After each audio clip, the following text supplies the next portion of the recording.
அண்ணே வாடா வாடா என் அடுத்த பிசுறு என்னண்ணே என் உசுரே என்ன சரிண்ணே எல்லா கட்சி தலைவர்களும் சுற்றுப்பயணம் போக போறாங்க. நம்ம என்னண்ணே பண்ண போறோம்? ஏதாவது பண்ணணும்லண்ணே. ஆட்டு மந்த மாதிரி நான் கூட கூட்டத்தோட கூட்டம் போக கூடாது. அண்ணன் வித்தியாசமான ஒரு பயணம் வச்சிருக்கேன், அது போகும். என்ன பயணம்னு? ஒரு நிதியை திரட்டுறோம். என்ன மீண்ட தம்பிகள் மீண்டும் வரும் தம்பிகள். அண்ணனின் தஞ்சமடை அண்ணனிடம் தஞ்சமடையும் தம்பிகள். எவெல்லாம் கட்சி விட்டு விலகி போயிருக்கானோ அவனெல்லாம் நேர்ல பாக்குறோம், பார்த்து கட்சிக்குள்ள சேர்க்கிறோம். சூப்பர்ண்ணே. சேர்த்துருவோமா? போலானே. போ தம்பியா? ஆமாண்ணே, நம்ம கட்சியா இருக்கு. நம்ம கட்சியில தானே பார்த்தது எங்க மூஞ்சியே மறந்து போச்சு.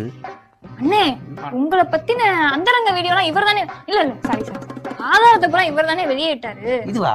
ஆமா. என்ன வெளியிட்டு அப்படி? நாங்களே உண்டியல் குலுக்கி பிச்சை எடுத்து நாங்க கட்சி வளர்த்துட்டு இருக்கோம். நீங்க காசு கொடுத்து தான் கட்சி வளர்த்தோமா? நாங்க இல்ல உங்க அப்பா அம்மா சம்பாதிச்ச காசை கொடுத்தது நாங்க கட்சி வளர்த்தோமா? எங்க காசு எங்க உழைப்ப போட்டு நாங்க கட்சி வளர்த்தோம் இல்லையா? வந்து உட்காந்துக்கிட்டு ரூம் நல்லா இல்லையே, நான் சுடுகாட்டுல படுத்திருந்தேன்னு மேடையில பேசுறது. நான் வந்து ஏசி ரூம் போட்டு கொடுக்குறேன், ஒரு வீடு பிடிச்சி கொடுக்குறேன் 10,000 ரூபாய்க்கு.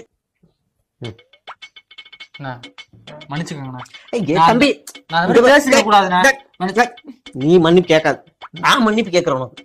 நீ அப்படி வேணும்னு பேசக்கூடிய ஆள் இல்ல. ஏதோ கோபத்துல பேசியிருப்ப, நீ தெரிஞ்சுதான் பண்ணுவேன். அன்னைக்கே நீ வருத்தப்பட்டு தான் பேசியிருப்பேன்னு எனக்கு தெரியும்.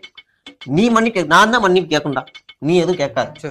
உனக்கு அதெல்லாம் தெரியாது, நீ ஒன்னும் தெரியாது. நீ சும்மா ஏதோ சொல்லிருப்ப, அவ்வளவுதான். நான் மனசு கூட வைக்கல நான். சரியா? நீ அதை பார்க்காத கட்சியில என்னைக்கு சேர்ற? நாளைக்கு சேர்ந்துரியா? சேர்ந்துரு. ஆமா, என் கூட கட்சியில சேர்ந்துறதுக்கு முன்னாடியே யாருக்கிட்டயும் போய் சொல்லியிருக்கியாமே, இந்த மாதிரி அவரே வந்து என்ன கெஞ்சினாரு, அது எனக்கு பெருமையா இருந்துச்சு, அதனாலதான் கட்சியில சேர்ந்துருக்கேன்னு உன் வட்டாரத்துல சொல்லியிருக்கியா? அதுக்கு வந்துச்சு. நீ வேணும்னு சொல்லியிருக்க மாட்டேன், எனக்கு தெரியும். நீ வேணும்னு சொல்லியிருக்க மாட்டேன், இருக்கட்டும். அப்புறம் தம்பி, இப்பெல்லாம் அண்ணன் ரேடிஷன் இல்ல, கொஞ்சம் பெரிய லெவல் ஆயிடுச்சு. ரேடிஷன் எல்லாம் பழைய ஹோட்டல். அப்படியா? அது மண்டைக்குள்ள வச்சுக்காரன். சரி, அது என்ன ஹோட்டல் பேர் மட்டும் சொல்லுங்க. சொல்றேன்.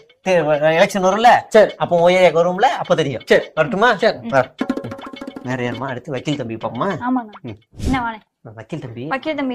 தம்பி மன்னிச்சு தம்பி, தெரியாம பண்ணிருக்கேன் அண்ணன், மனசு வச்சுக்காத. மறுபடியும் சேர்ந்துடணும் கட்சிக்கல. நம்ம கட்சிக்கு எடப்பாடி கட்சி மாதிரி ஆயிடுச்சோ. சரி, வந்துடுறா. மனம் உள்ள தமிழ நம்ம எல்லாரும் சரியா வந்துடும். வக்கீல் பாசறையில பொதுச்செயலாளர் நீதான். சரியா? மறக்காம வந்து பிரஸ் மீட்டை கொடுத்து அண்ணன் வந்து அண்ணனுக்கான மறுபடியும் வரேன், தப்பு பண்ணிட்டேன்னு வந்துரு. சரியா? அடுத்து தங்கச்சி வீடு. அண்ணன் கொஞ்சம் கோவமா இருக்கேன், தங்கச்சி நிறைய பேசணும். நீ கொஞ்சம் வெளியே காத்துட்டு வந்து.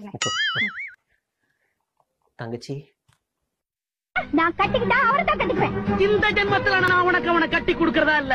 எந்த ஜென்மத்திலயும் அவரை தவிர வேற யாரையும் நான் கட்டதா இல்ல. எனக்கு ஒரு தங்கச்சி இருந்ததாவே நான் நினைக்கிறதா இல்ல. நானும் எனக்கு ஒரு அண்ணன் இருந்ததாவே நினைக்கிறதா இல்ல. உன் அண்ணன் பிடிவாதக்காரன், அதை நீ மறந்துடாத. உன் தங்கச்சி பிடிவாதக்காரி, அதை நீயும் மறந்துடாத. என் வார்த்தை மீறி போவாத, போனா என் வாசலை நீ மிதிக்காத. என் வாழ்க்கையை கெடுக்காத, வாசல் தாண்டி போனா அதை தடுக்காத. உன்னை நான் தடுக்கிறதா இல்ல, ஆனா உனக்கு எனக்கு செத்தா வாழ்ந்தா இல்ல. அதை பத்தி நான் கவலைப்படுறதாவே இல்ல. அப்ப உனக்கு அந்த கண்ண முக்கியம், இந்த அண்ணன் முக்கியம்.